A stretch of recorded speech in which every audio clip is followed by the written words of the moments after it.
তো বন্ধুরা দেখো, আজকে নতুন একটা ভিডিও নিয়ে হাজির হয়েছি। তো প্রথম থেকেই শুরু করেছি, যেহেতু গোটা সিদ্ধ খাবার নিয়মটা, সেই নিয়মটা প্রথম থেকে যদি আমরা ঠিকঠাক পালন না করি, তো দেখো এত বাসন দেখছো। হ্যাঁ, রান্নাঘরটা আগে পরিষ্কার করে নিয়েছি, নিয়ে সব ওভেন টোভেন সব মুছে নিয়ে বাসন থালা মেজে নিয়ে আমি কিন্তু একটু গায়ে জল ঢেলেও নিয়েছি, যেহেতু রান্নাটা করতে হবে। তার জন্য তো গায়ে না জল ঢেলে একটু শুদ্ধ না হয়ে রান্নাটা করা উচিত না। তো তার জন্য আমি কিন্তু আগে কাজবাজ সব এগুলো গুছিয়ে নিয়ে তারপরে তোমাদের সামনে হাজির হয়ে গেছি। তো ওয়েলকাম টু মাই চ্যানেল এই যে ক্রিয়েশন। আশা করি তোমরা সকলেই ভালো আছো, আর আমরাও খুব খুব ভালো আছি। বড়োদেরকে প্রণাম আর ছোটোদেরকে বুক ভরা ভালোবাসা দিয়ে আজকে গোটা ষষ্ঠীর রেসিপি নিয়ে হাজির হয়েছি। কিভাবে আমাদের গোটা ষষ্ঠী করি আমরা, সেটাই তোমাদের সাথে শেয়ার করলাম। তো দেখো, এটা কিন্তু আগের দিন রাত্রে, তো আমি সব রান্নার রাতের রান্নাটা করার পরে, আমি করিনি, ওর বাবা করেছিল। করার পরে আমি সব গ্যাস ট্যাস মুছে ওভেন টোভেন ভালো করে পুরো সার দিয়ে পরিষ্কার করে তারপরে কিন্তু একটু গায়ে জল ঢেলেছিলাম। যেহেতু অনেকটাই গরম পড়ে গেছে, গায়ে জল ঢালতে কিন্তু আমার একটু মাত্র অসুবিধা হয়নি। তো ঢেলে এসে তারপরে দেখো সব ধুয়ে টুয়ে ধরুনিগুলো সব ধুয়ে নিয়েছি, নিয়ে সবজি নিয়ে বসে গেছি। আর সবজিও কাটবো। যেহেতু দেখো আমি নাইটির উপরে কিন্তু একটা চুড়িদার পরে নিয়েছি, যেহেতু প্রচণ্ড পরিমাণে শীত করছে গায়ে ঝাল ঢালার পরে। তো চলো দেখো, এখানে সব রেডি করে নিয়েছি। আর আমাদের নিয়ম হচ্ছে সরকম 6টা করে জিনিস। তো তার জন্য দেখো সিম নিয়ে এসছে অনেকগুলোই, কিন্তু আমি এখানে 6টা সিম গোটা রাখবো, সব গোটাই সিদ্ধ করে নেবো।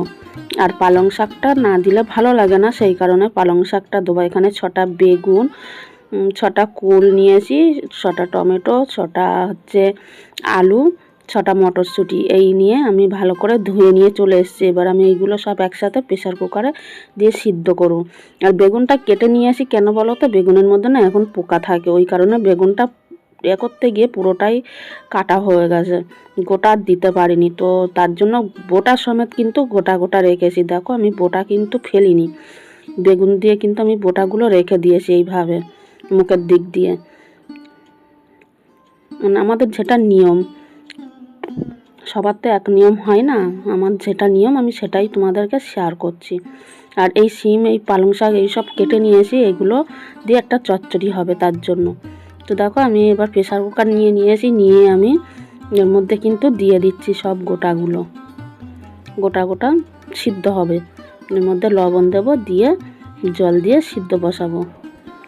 আর এই সিদ্ধটা কিছুটা পরিমাণে তুলে নেব, আর কিছুটা পরিমাণে ওই চচ্চড়ির মধ্যে দেব। চলো দেখতে থাকো তোমরা। আর তোমাদের কীরকম নিয়ম সেটা আমাকে বলো, আমি কমেন্ট বক্সে জানি। যে আমার যেটা নিয়ম আমি সেটাই কিন্তু তোমাদের সাথে শেয়ার করেছি। চচ্চড়িটাও কিভাবে করি সেটাও তোমাদের সাথে শেয়ার করব। তো চলো দেখতে থাকো, কেউ স্কিপ করে দেখবে না, তাহলে কিন্তু মিস করে যাবে। তো দেখো আমি পরিমাণ মতন লবণ দিয়ে দিলাম, একটু বেশি পরিমাণেই লবণ দিয়েছি। জলটা আর এই যে সিদ্ধ করব সেই জলটাও কিন্তু ফেলবো না, সেই জলটা কিন্তু আমি চচ্চড়ির মধ্যে ব্যবহার করব। আর আমাদের নিয়ম আছে কুলো দেওয়ার, তো তার জন্য কুলটাও দিলাম। মানে একটু টক ঝাল এরকম একটা ব্যাপার থাকবে সবটাতেই। তো চলো সাথে থাকো আর দেখতে থাকো। তো প্রেসার কুকারটার আমি ঢাকনাটা আটকে নিয়ে প্রেসার কুকারটা বসিয়ে দেবো গ্যাসে। তারপরে সিটি মারার পরে তোমাদের সামনে ফিরে এসেছি। দেখো সিদ্ধ হয়ে গেছে। এবার খানিকটা সিদ্ধ আমি আলাদা বাটিতে তুলে নেব, যেহেতু গোটা সিদ্ধ খেতে হয় তার জন্য। তো দেখো আমি সব কিন্তু একটু করে নিয়ে আমি সিদ্ধটা মাখিয়ে নেবো কাঁচা তেল আর কাঁচা লঙ্কা দিয়ে। আর তো কিছু দিতে পারবো না, তো এই দিয়েই কিন্তু আমি সিদ্ধটা মাখিয়ে নেবো। আর এখানে চচ্চড়িটা করার জন্য আমি ফোড়নও দিয়ে দিলাম, শুকনো লঙ্কা কয়েকটা, তেজপাতা আর 5 ফোড়ন। আমি কিন্তু আর বেশি কোনো মশলা এখানে ব্যবহার করব না। অ্যাকচুয়ালি গোটা সিদ্ধতে কিন্তু বেশি মশলা ব্যবহার করতে নেই। আমাদের যেটা নিয়ম সেটাই তোমাদের সাথে শেয়ার করছি। আর কয়েকটা কাঁচা লঙ্কা দিয়ে দিলাম। আর এখানে ডালের বড়িটাও কিন্তু ভেজে নিয়েছি, যেহেতু কি একটা ডাল লাগে, সোনার মুগ ডাল না কি একটা মুগ ডাল লাগে গোটা। তো সেটা তো এখানে দোকানে গেলে হয়তো পেতাম, তা আমি ওইটা সঠিক নাম জানি না বলে আর করা হয়নি। তো মুগ ডাল রান্না করব, তো সবটাই দেখতে থাকো। আর এখানে দেখো বাদবাকি সবজিগুলো দিয়ে আমি যে চচ্চড়িটা করব বললাম সেটাই করে নিচ্ছি। আর খানিকটা সিদ্ধ রাখা আছে, ওই সিদ্ধটাও কিন্তু আমি পরে এর মধ্যে দিয়ে দেবো লাস্টের দিকে, কেননা সিদ্ধগুলো কিন্তু ভালোই সিদ্ধ হয়ে গেছে, আগে আগে দিলে ব্যাপারটা আরও বেশি নয় হয়ে যাবে। তো তারপরে দেখো ঢাকা দেওয়ার পরে কিছুক্ষণ পরে ফিরে এসেছি, এখানে কিন্তু অনেকটা হয়ে গেছে। আর এইদিকে ডালটাও কিন্তু আমার হয়ে গেছে, মুগের ডাল। আর এবার আমি সিদ্ধটাগুলো ঢেলে দিচ্ছি এর মধ্যে। দেখো সব রকম সিদ্ধ একটু একটু আছে, আর ওইদিকে তো সিদ্ধ আমি মেখে রেখেছি। তো আলু এখানে দেখো ভালোভাবে সিদ্ধ হয়ে গেছিলো, আলুগুলো কিন্তু আমি ঘেটে দিচ্ছি এখন খুন্তির সাহায্যে। দিয়ে আমি ভালো করে নাড়াচাড়া করে নিয়ে ঢেকে ঢেকে কয়েক মিনিট আমি রান্না করে নেব। আর খেতে কিন্তু জাস্ট ফাটাফাটি হয়। তুমি গোটা সিদ্ধটা যেমন করে করো না কেন, কোনো ফোড়নের প্রয়োজন নেই, তুমি এমনি সিদ্ধভাবে করো না কেন, তাতেই কিন্তু খেতে একটা মানে কি বলবো যে একটা জাস্ট অসাধারণ লাগে।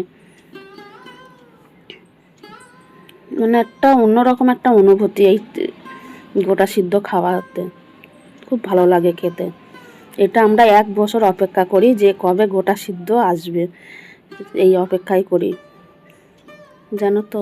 তো চলো অনেকটা কি তোমার কিন্তু রান্নাটা প্রায় শেষের পথে। এখানে আমি কিন্তু এবার ডালের বড়িগুলো একটু হাতের সাহায্যে ভেঙে নিয়ে তারপরে দিয়ে দিলাম এর মধ্যে। আর কালারটাও কিন্তু দেখো পালং শাকের যে একটা কালার অন্যরকম হয়, আমি কিন্তু পালং শাক আজকে তাড়াতাড়ি দিয়ে রান্নাটা করছি প্রথম থেকে, কিন্তু পালং শাকের কালারটা কিন্তু একদমই চেঞ্জ হয়নি, পুরো সবুজ সবুজই রয়ে গেছে। আর খেতেও দারুণ মানে অসাধারণ হয়েছিল। বুঝতেই পারছো দেখতে যখন এত সুন্দর হয়েছে তাহলে খেতে কত সুন্দর হবে। আর অনেকে এর মধ্যে অনেক সবজি দেয়, কিন্তু আমাদের যেটা নিয়ম আমরা কিন্তু অন্য রকম সবজি ব্যবহার করতে পারি না। 6 রকমই সবজি আমাদের ব্যবহার করতে হয় গোটা সিদ্ধতে।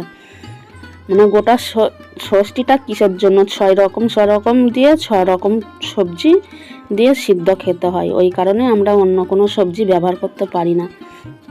আর আমাদের মা কাকিমারা ডেকে আসছে যে এরকমভাবেই খায়, এরকমই মানে কি বলবো।